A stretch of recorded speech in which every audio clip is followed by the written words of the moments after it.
I can be an awesome mom and I can be awesome at my job. I can be awesome at both. And because I feel like sometimes as women, we feel like we choose, like, oh, it's just a season where I'm not being a great mom, but I'm good at work. Or sometimes it's like, oh, I'm not working as much, so I'm a better mom.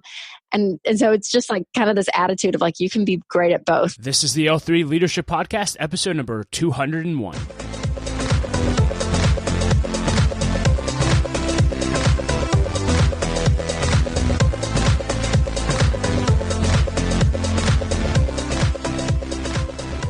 What's up, everyone, and welcome to another episode of the L3 Leadership Podcast. My name is Doug Smith, and I am your host. I hope you're doing well.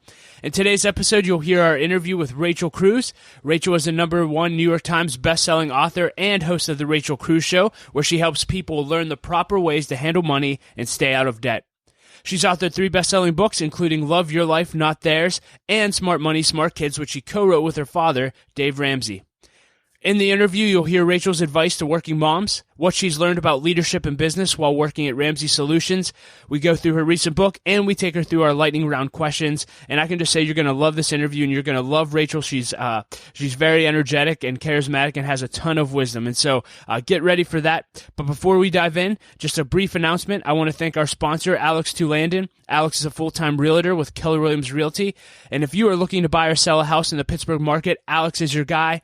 He is a member and a supporter of L3 Leadership and would love to have an opportunity to connect with you. You can learn more about Alex at PittsburghPropertyShowcase.com.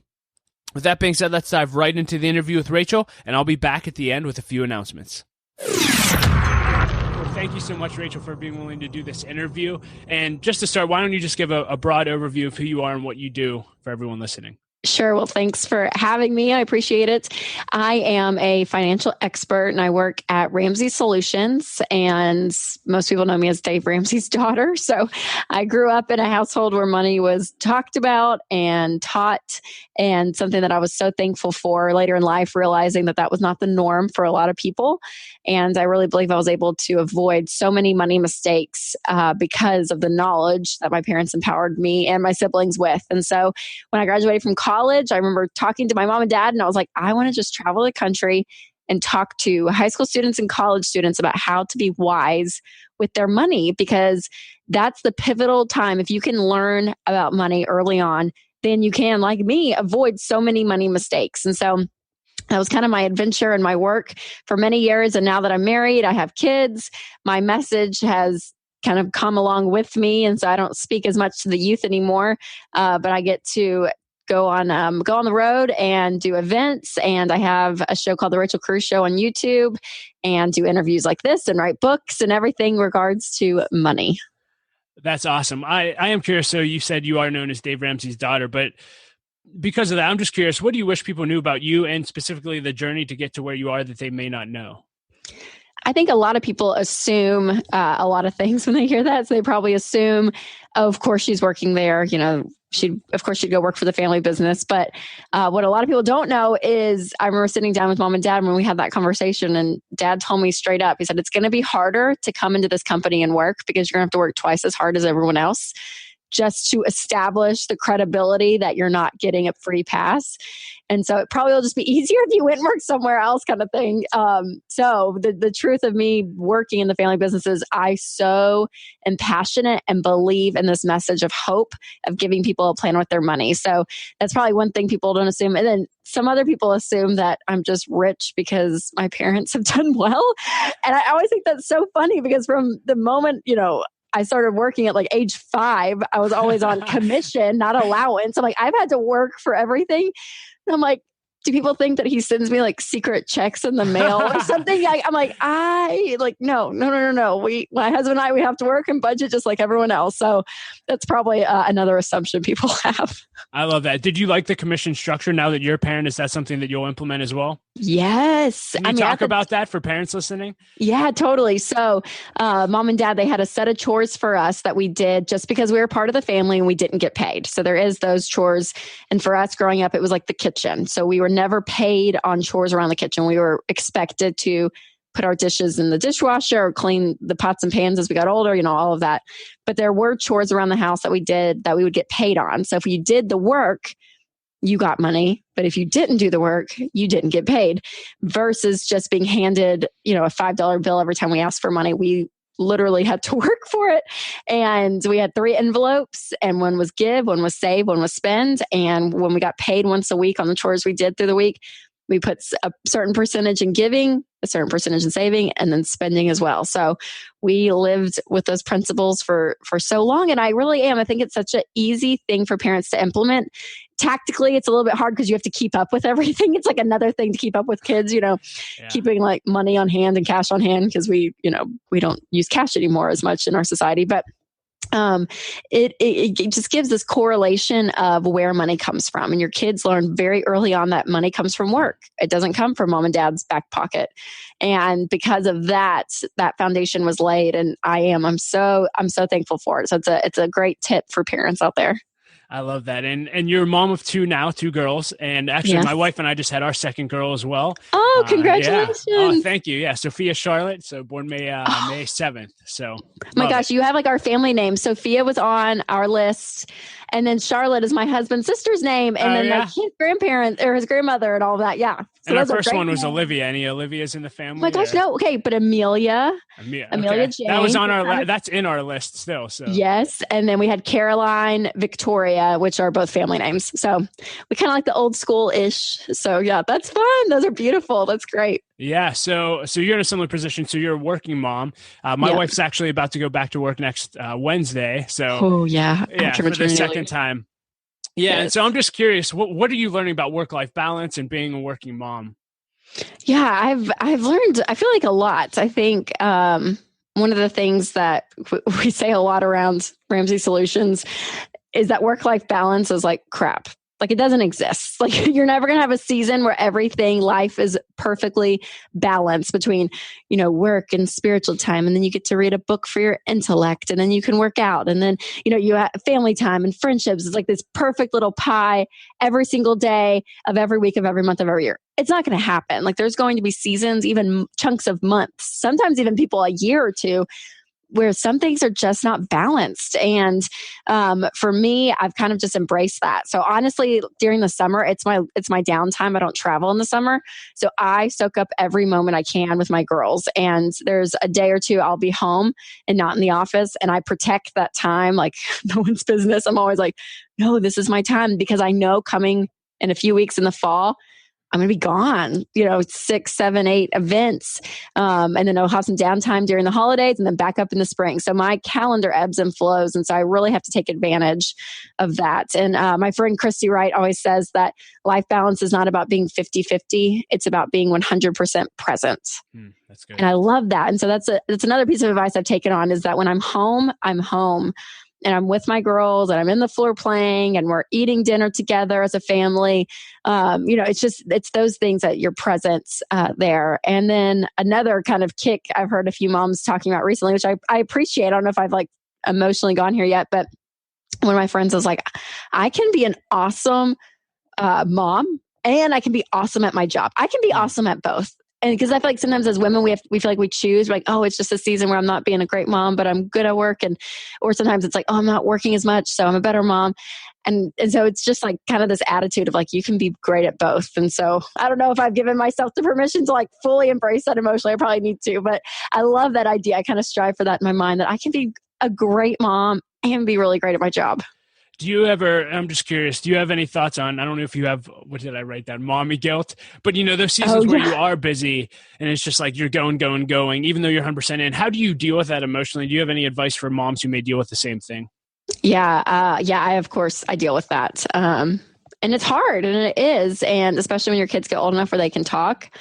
And they're like, Mom, don't leave. It breaks your heart. But what I'm so thankful for is that the why behind I go to work. And for me at this point, my why is that I get to help people and I really enjoy it. I love what I do. And as a result of that, I feel like I'm able to help a lot of people because I am so excited about my work. And so I think understanding the why behind, and some moms, they're going back to work to get out of debt. And that's your why. And that's a very noble why. Some moms are going back because they just need some time, because they just feel like, okay, if I have a little bit of break every now and then, I'm a better mom. And that's their why. So I think focusing on your why, or even, to keep the bills coming in, or to keep, a great income for the family, whatever it is, to focus on the why. And that's big. That's great. Since the last time we talked, you've also written another book, so Love Your Life, Not Theirs. Can you just give us an overview? What is the book about? Why did you write it? And maybe share one key takeaway that you want people to take home. Yes. Love Your Life, Not Theirs is mostly about comparison living and how we compare ourselves to everyone. And keeping up with the Joneses today now is on our phones in our back pockets. Like, we carry the Joneses around with us everywhere. And with social media, you just have this glimpse, this picture into everyone else's life and their lifestyle and what they're eating and what vacations they're on, what new car they're getting, if they got a promotion at work. I mean, it's just constantly in front of you. And you see the best parts of everyone's life. It's not the parts that are hard, or you don't look great on a picture, you're probably not going to post that. Like, we don't see those pictures. We just see the best parts for most of the time. And so when you're comparing your life to that, you really feel like you're missing out on something, because your life feels so normal and can almost seem boring compared to other people's. And so people end up spending money, and sometimes money they don't have, to keep up that lifestyle that they think everyone else is living and they're missing out on. And that's a cycle of not just debt, but discontentment, not being intentional with your money. All these good habits that you need to win financially are just gone when comparison creeps in. And so, especially at the beginning of the book, I talk through 7 money habits to setting your life up to win and setting your life up to a life you love. And one of those habits is to quit the comparisons. And then we also talk about, I talk about budgeting and getting out of debt and saving and talking with your spouse about money and getting on the same page. So all of these good habits to get yourself in a place financially where not only you don't really care about the Joneses anymore, but also that you're happy and building a life that you love. I love that. So I'll include a link in the show notes. Encourage everyone to buy a copy and read it and share it with a friend. Something else you also started, which you already mentioned, was the Rachel Cruze Show, which I was fired up when I saw that you launched this. I mean, did you always dream of being Oprah when you were little, or what was, what's the show about? How can people connect, and why are you doing it? Yes. Yeah. The show is really, it is kind of a dream come true in a sense. I did a video blog for many years, just me and a camera and a tripod basically. And it kind of grew a little bit throughout the years, but this was a place that I was like, okay, we can really have a longer content form, because it's about a 30-minute, each episode's about 30 minutes, and have a fun set and have multiple cameras and have guests in and all of that. So it's a fun show. So it's all geared around money, but there is a lifestyle element to it. So it's everything from tips on grocery shopping, when you go to Target, which I call the black hole of goodness. It's just wonderful. From everything from there to communicating with your spouse about money, to, buying a car, getting insurance, your house, decorating your house. I mean, anything in regards to money we talk about on the show. And it's been so fun, and a lot of great response. So people are enjoying it, which I'm thankful for. Yeah. And where can people tune in again? Yeah, on YouTube. So my YouTube channel, or on Facebook. We've actually put it on Facebook as well.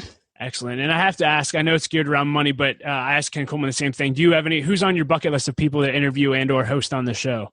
Oh gosh, that's a great question. We go topically, and honestly, today we did a show about being a minimalist, like how to get rid of a bunch of stuff. And we actually had the minimalists on. They were in Nashville taping. They did the documentary. I don't know if you've seen it on Netflix. It's so great. So that was a fun kind of fit in just with exactly with the topic we wanted. So yeah, that was fun. I mean, I would love to have, I could think of like actresses and authors and just anyone. That's awesome. All right. I do want to ask just on the leadership side of things. So you talked about how your dad's advice was, hey, if you work here, you're going to have to work twice as hard.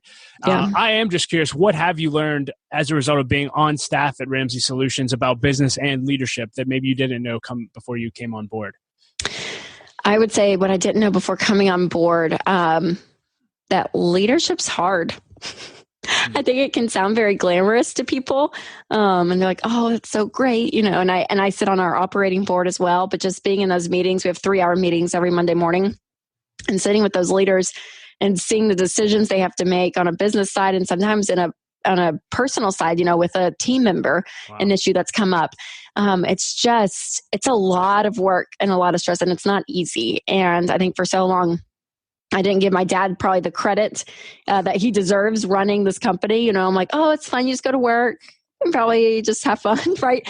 But when you step into a leadership role, you have a lot of responsibility. And so I would say that's probably it. That's probably what I've learned the most, is that it's so much harder than I probably ever thought it would be. Yeah, and that kind of segues into my next question, but you have an opportunity to be around some of the greatest leaders in the world, your dad, everyone that comes into your guys' organization, the leaders in your organization. And again, not that they're at their finish line, but they've led well for a long time. And I'm just curious, as you interact with those kind of leaders, are there one or two characteristics that you just see over and over again that of people that God uses in a significant way? I would say number one, integrity. Most people that are incredible leaders that you see, they have incredible integrity. Like they do what they say they're going to do.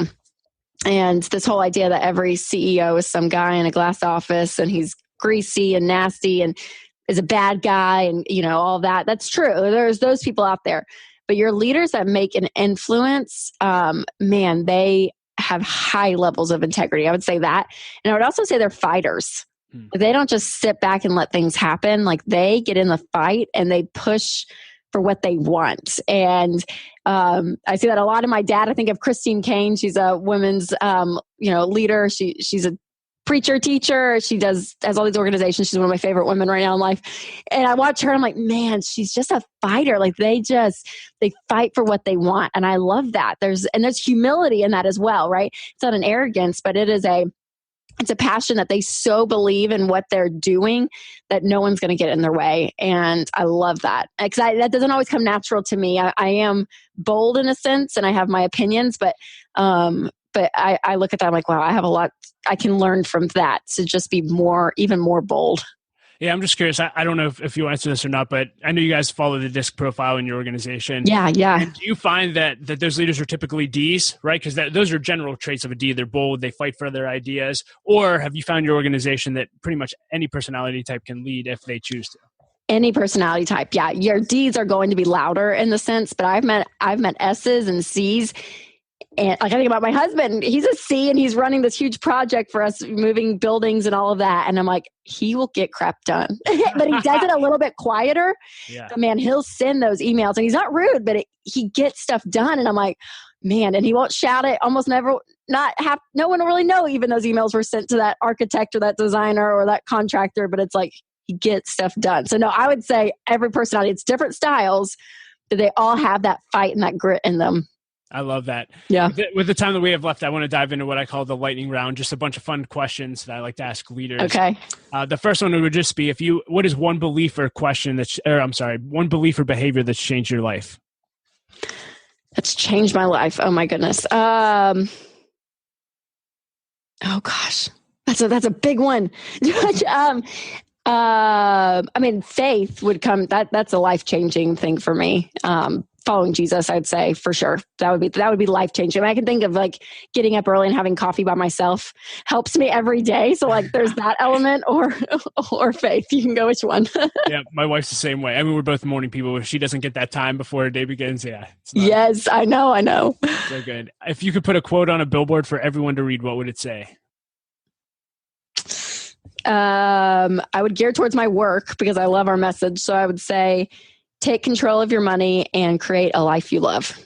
Love it. What's the best purchase in the last year that you've made for $100 or less? I think it was like $20, but I got a new iPhone case because I dropped my iPhone for the first time and it cracked. Like I drop my iPhone all the time. And I had this one case for so long and I dropped it and my screen cracked and I said, never again. So I bought this like hardcore case and it's been, I love it. Fantastic. Did you buy it at Target? Yes, I actually did. Yeah. There you go. The black hole. Yeah, got the iPhone case out of it. Are they a sponsor of the Rachel Cruze show yet? I'm trying. I'm trying with everything in me. Yeah. You're asking what guests I want on. I'm like, no, who do I want to sponsor the show? That's I can name those off quickly. Target #1 for sure. I'm looking forward to when that happens. Thank you. What books other than the Ramsey personality books, what books that have you read that have made a great impact on you that you give away often? I love The Ideal Team Player by Patrick Lencioni. He talks about a great team player is hungry, humble, and smart. All three of those things. And smart is not intelligence. It's more people smart. And it's just so true. And it's so simple. And it's a short book. It's a quick read, but it is so good. If you listen to podcasts, what are the top one or two that you listen to on a consistent basis? I love How I Built This. I'll dabble in, Jamie Ivey has one called The Happy Hour. So I look through the guests and if there's like an interesting guest. And my friend Annie F. Downs has one as well. So I'll listen to hers too. Yeah, I haven't seen her. I've seen you guys post about her. So I need to catch yeah, up. She's so fun. She's great. Yeah. Where was I? What is the greatest challenge you're facing right now? It could be personal or professional. The greatest challenge right now. I would say I have like 3 to 4 exciting work stuff coming up. And not to like give away any secrets. I don't think there's any secrets, but we're going to have a baby number 3 at some point too. So yeah, so there's like this, I'm not pregnant. But okay. I thought this girl sitting with me at the interview. She like looked at me. She's like, what? No, I'm not pregnant. I'm not pregnant. okay. But it's going to become, I mean, like we definitely want number 3. So it's that kind of back to that life balance of like, okay, where does a baby fit? Or I should say this, where does the work fit in with planning baby number 3? So that's a little bit like I'm like calendarizing my life, which is kind of funny. But this is random and off topic, but I mean, we have 2 girls as well. Yeah. I know you'll be happy either way, but are you hoping for a boy or is Winston, or do you guys care? Because we have 2 girls, we've said that we're probably an all-girl family. So we're going for That's awesome. Yeah, because I have to emotionally commit. If it's a boy, of course that's exciting. I come from that. I have an older sister, me, and then a younger brother. So like if it'd be the exact same dynamic of my family, which we love Daniel. He's like he's 26, so we still call him little Daniel. Like so I would love the girls to have a little brother for sure. But we've just emotionally committed to being a girl family. I can emotionally commit to that. But now I have to think through, if we have a boy, he's going to be little, whoever he is. So thanks for planting that seed. You may have answered this with that, but what are you dreaming about right now? What am I dreaming about? My next book. We're starting to have a few meetings about those coming up. That's a big one right now.